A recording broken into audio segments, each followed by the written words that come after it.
जळगाव जामोद ते अकोट मार्गावर धावणाऱ्या भंगार एसटी बसेसचा नेहमीच नाहक मनस्ताप या मार्गावर प्रवास करणाऱ्या नागरिकांना सहन करावा लागत असतो।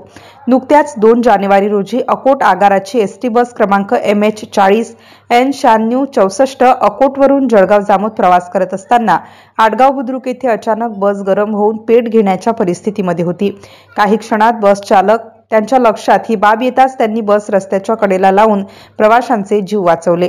प्रत्येक बस डेपोला 10 ते 15 वर्षांच्या जुन्या बसेसचा वापर करून प्रवाशांना सोडवण्यात येते व प्रवाशांच्या जीवाशी खेळलं जातं। त्या प्रवासामध्ये बऱ्याच बसेस बंद पडणे हा विषय काही नवीन नाही, परंतु प्रशासनाच्या आणि या आगर प्रमुखाच्या हलगर्जीपणामुळे आज प्रवाशांना तथा सर्व वाहन चालक कर्मचारी यांना याचा नाहक त्रास सहन करावा लागतो। आज चुकून या बसचा अपघात टळला, परंतु भविष्यात असे प्रकार घडतच राहणार आहेत का, असा लोकांनी प्रश्न निर्माण केला आहे।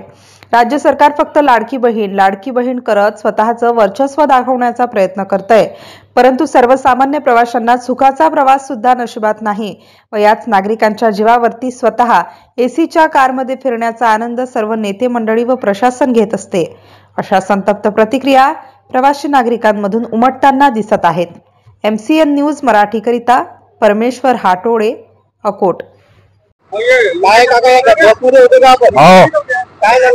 काय हे आता थोडा वेळ झाली आडगाव फाट्याला समोर बंद पडली, आता त्याची जाम होऊन राहिली। काय वाटतं शासन कुठेतरी निश्चित दर्जाच्या गाड्या ठेवत आहे का? नाही काही कामाची होत नाही। खरंच कुठेतरी लोकांना त्रास होतो का?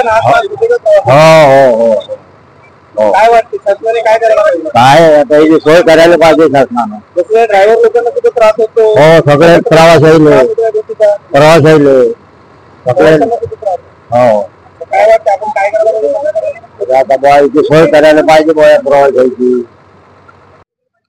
अकोट अकोला या बसमध्ये आपण प्रवास करत असताना हा जो नाहक त्रास होत आहे प्रवाशांना, आज आपल्याला 1 तासापासून या ठिकाणी बसवण्यात आलं, तसंच वाहन चालक यांना सुद्धा त्रास होत आहे। काय सांगणार, काय वाटतं तुम्हाला? थोडं प्रशासन जे आहे हलगर्जीपणामुळे आज हा प्रवास आपला खडतड होतोय का? हो, काय करायला पाहिजे प्रवाशांना कुठेतरी चांगला प्रवास द्यायला पाहिजे का असं वाटतं? हो द्यायला पाहिजे। आज आपण शिंदे साहेबांच्या, अजित साहेबांच्या एक लाडक्या बहिणी आहात। हो, काय वाटतं ते 1100 रुपये किंवा ते 1500-2100 रुपयाची घेऊन आपल्याला ते सहानुभूतीचा तुम्हाला हात दाखवत आहेत, कुठेतरी चुकीचं आहे का? चुकीचं आहे ना। कशा प्रकारचं? कशा प्रकार? कारण की त्यांनी हे जे आहे बसचं वगैरे किंवा शिक्षणाची मुलं वगैरे राहतात, अर्जंट काम असते कुठं जायचं, त्याच्याकरता हे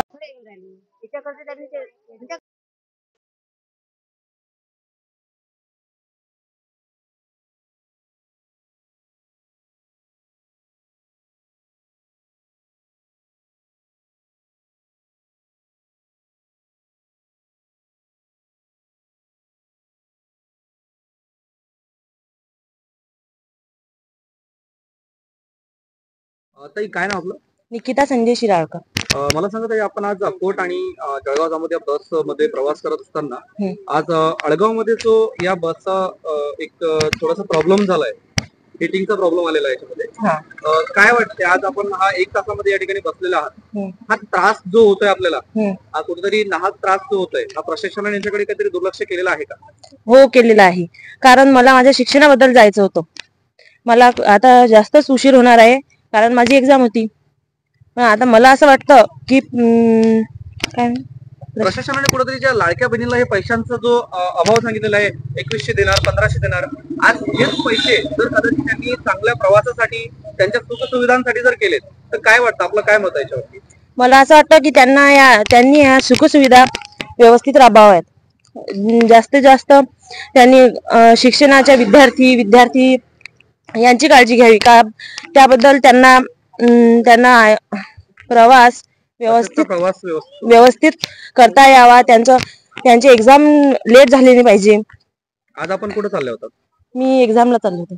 अच्छा, तर आज 1 तासाचा जो प्रवास तुमचा वगळलेला आहे, कुठेतरी वाटते का प्रशासनाने कुठेतरी आपल्याला हलगर्जीचा, म्हणजे तुम्ही सुद्धा एक लाडक्या बहिणीच्या मुलीच आहात, काय वाटतं त्या संदर्भात? मला असं वाटते की त्यांनी लवकरात लवकर ही काळजी घ्यावी, जसे की कोणत्याच विद्यार्थ्यांना त्रास नाही झाला पाहिजे असं वाटतं मला। या ठिकाणी बंद पडलेली आहे आणि काही प्रॉब्लेम्स आहेत त्याच्यामध्ये, काय विषय झाला? सदर बस ही अकोट जळगाव जामोद जात असताना आळगाव फाट्यावर जाम चालून राहिली आणि तिने सर्व पाणी कुलून फेकले आणि जाम चालत आहे. काही आग लागण्याचा किंवा असं काही संभाव्य होतं का? पाणी गरम पडून बंद पडली ती गाडी बंद पडून राहिली. पावसाळ्यामध्ये सुद्धा आज ही परिस्थिती असेल का असं? आज एवढा मोठा हिवाळा आहे, थंडीत सुद्धा आज ही परिस्थिती आहे. थंडीत हे व्हायला नाही पाहिजे का? नाही व्हायला नाही पाहिजे. तरी झालेलं काय वाटतं? प्रशासन खरंच पुढे याकडे लक्ष देत आहे? प्रशासनकडे लक्षच नाही ना इकडे. ह्या गाड्या हे झाल्या ना, एक्सपायर गाड्या झाल्या. किती वर्षाची गाडी असेल अंदाजे? तरी 12-13 वर्ष झाले समजा तिला. अच्छा, आणि आपण जो प्रवास करत आहे गाडीमध्ये, हा जीव धोक्यात प्रवाशांचा जीव धोक्यातच आहे ना, जीव धोक्यातच आहे. जर उद्या तुमच्या जीव धोक्यात आहे की ते आता रस्त्यात आता 1:30 वाजता निघालो आम्ही. 1:30 वाजतापासून आता इथं यायलाच आम्हाला किती वाजले? 2:15 किती वाजून राहिले? 2:30 वाजून राहिले. 15 किलोमीटरचा रस्ता नाही आहे तर इथं यायला एवढा टाइम लागला.